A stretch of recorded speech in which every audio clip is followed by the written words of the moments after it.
Right breaking news Kanchagachibowli భూ వివాదంపై CM Revanth Reddy కీలక సమావేశాన్ని నిర్వహిస్తున్నారు. సీఎస్ రెవెన్యూ శాఖ అధికారులతో చర్చిస్తూ ఉన్నారు. మంత్రులు పొంగులేటి శ్రీనివాసరెడ్డి, శ్రీధర్ బాబు, సీతక్క, టీజీఐఐసీ ఎండీ విష్ణువర్ధన్ రెడ్డి ఇతర ఉన్నతాధికారులు ఈ సమావేశంలో పాల్గొన్నారు. సుప్రీంకోర్టు ఆదేశాలతో నివేదిక తయారీ చేసి భవిష్యత్ కార్యాచరణపై చర్చిస్తున్నట్టు సమాచారం.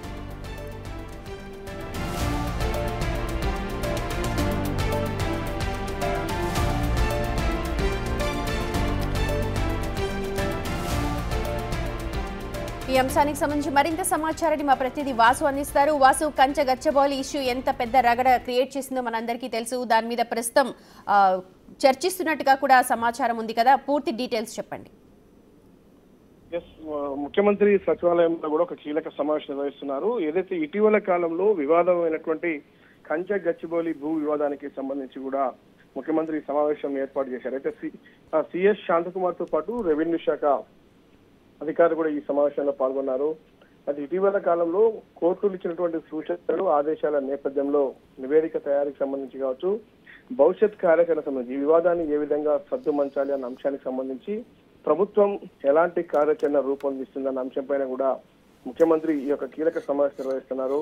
అయితే సిఎస్ తో పాటు పలువురు మంత్రులు కూడా హాజరయ్యారు. సీతక్కతో పాటు పొంగులేటి శ్రీనివాసరెడ్డి, శ్రీధర్ బాబు తో పాటు డోబ్రియల్, ఎవరైతే ఫారెస్ట్ డిపార్ట్మెంట్ నుంచి టీసీసీఎఫ్ డబ్ల్యూఎల్ తో పాటు టీజీఐఏసీసీ ఎండీ విష్ణువర్ధన్ రెడ్డి కూడా హాజరైన పరిస్థితి అంటే ఏదైతే పూర్తిగా ఈ హెచ్సీఏ భూములకు సంబంధించి ఇటు విద్యార్థులతో పాటు పర్యావరణవేత్తలతో పాటు ప్రతిపక్ష పార్టీలు చేస్తున్నటువంటి ఆరోపణలు, వీటన్నిటిని ఏ విధంగా తిప్పికొట్టాలి అన్న అంశానికి సంబంధించి మరోపక్క ఈ భూ రికార్డుల నేపథ్యంలో ప్రభుత్వం ఈ భూమి గవర్నమెంట్ అని చెప్తా ఉంది, కానీ కొంతమంది మాత్రం దాన్ని ఫారెస్ట్ గా క్రియేట్ చేసిన నేపథ్యానికి సంబంధించి కూడా అసత్య ప్రచారం చేసినటువంటి అంశాలను ఏ విధంగా తిప్పికొట్టాలనే దానిపైన ముఖ్యమంత్రి రేవంత్ రెడ్డి ప్రస్తుతం కీలక సమావేశం నిర్వహిస్తున్నారు.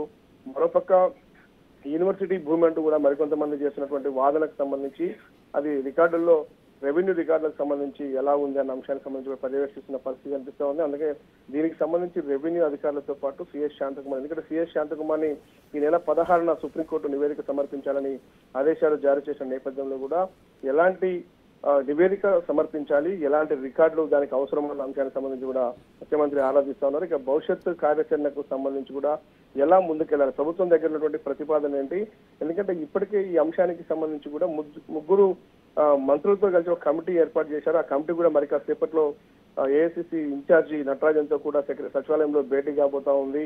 ఎందుకంటే ఏఐసిసి వర్గాల నుంచి ఈ భూమి విషయానికి సంబంధించి కూడా ఎలాంటి ప్రతిపాదనలు ముందుంచుతున్నారు, గవర్నమెంట్ ఎలాంటి ప్రతిపాదన రూపొందించింది, ఎందుకంటే ఇప్పటికే చూసాం 400 ఎకరాలతో పాటు మరో 1600 ఎకరాలకు సంబంధించి ప్రపంచ స్థాయిలో కూడా ఎకో పార్క్ ఏర్పాటు చేయాలి, పర్యావరణ పరిరక్షణ సంబంధించి జంతువులకు కావచ్చు, పక్షులకు కావచ్చు ఎలాంటి ఇబ్బంది లేనటువంటి అంశానికి సంబంధించి 2000 ఎకరాల్లో కూడా ఎకో పార్క్ నిర్మాణానికి సంబంధించిన అంశాలు అంటే ఏ ప్రతిపాదన ప్రభుత్వం యూనివర్సిటీ కార్యనిర్వాహకులతో పాటు విద్యార్థి సంఘాలు, వివిధ సంఘాలతో కూడా వాళ్ళతో చర్చలు జరిపే అంశానికి సంబంధించి ఎప్పుడు ఈ చర్చ జరపాలి, అసలు ఈ యొక్క కమిటీ మంత్రుల కమిటీ ఎలాంటి అంశాలపై చర్చించాలని దానిపై కూడా పూర్తి స్థాయిలో అధికారులతో పాటు మంత్రులతో పాటు ముఖ్యమంత్రి సమావేశం నిర్వహిస్తున్నారు.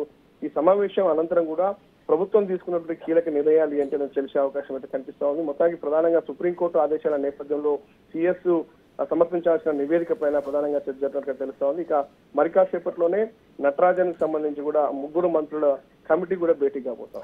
Right Vasu, thank you so much. Kancha Gachibowli విషయంలో తదుపరి చర్యలు ఎలా ఉండాలి అన్న దానిపైన ముఖ్యమంత్రి అధ్యక్షతన సమావేశం అయితే కొనసాగుతోంది. తీవ్రంగా చర్చిస్తూ ఉన్నారు. తర్వాత ఎలాంటి నిర్ణయానికి రావాలి అన్న దానికి సంబంధించి మరి కాసేపట్లోనే దీనిపైన ఫైనల్ డెసిషన్ వచ్చే అవకాశం ఉంది.